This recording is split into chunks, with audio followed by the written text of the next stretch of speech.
am Ali. I am the band Yellow Dog's manager, I guess now label, and sometimes uncle, I think. Yeah, that's right. I'm Obash. I sing and I play guitar in Yellow Dogs. I'm Corey. I'm the bass dude.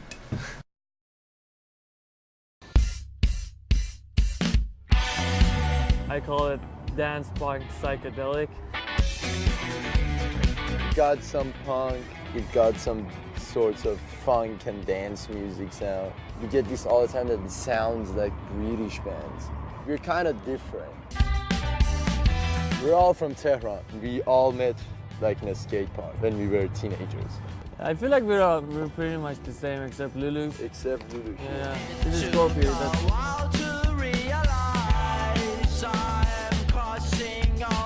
The funny thing is that we used to call people and tell them, okay, you can come, don't park your car in the street, and just don't tell anybody else, just you, and pay $6.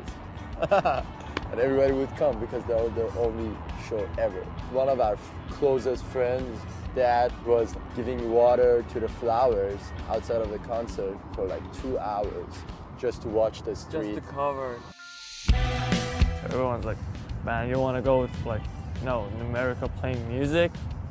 That's not possible. But we saw something in our music and we were like so passionate about it.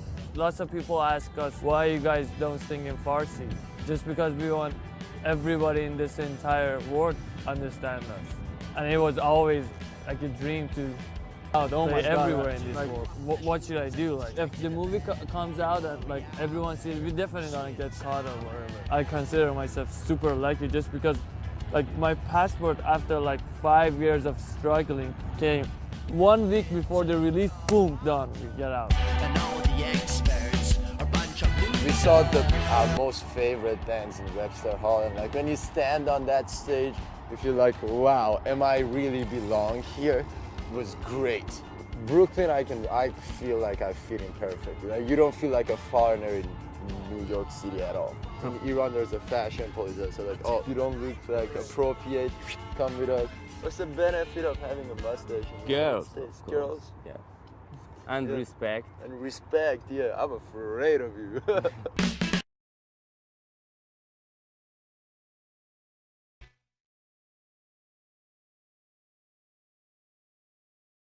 Fans of the Iranian rock band, the Yellow Dogs, are still in shock over their horrible news. 2 of the band's members were murdered in Brooklyn yesterday, along with a 3rd Iranian musician. The suspect reportedly committed suicide after the killings. It's a grisly story, but today we want to remember the Yellow Dogs' music. So we contacted Faranak Amidi. I was taken actually to their makeshift studio on their rooftop of this apartment building in Tehran. They were jamming with a few other guys, and we just dropped by, just like all the other kids who did, and just smoked a cigarette and had a drink. That was it. So, I mean, everybody in the underground rock scene in Iran had some out-of-the-way secret performance space. This was on a rooftop.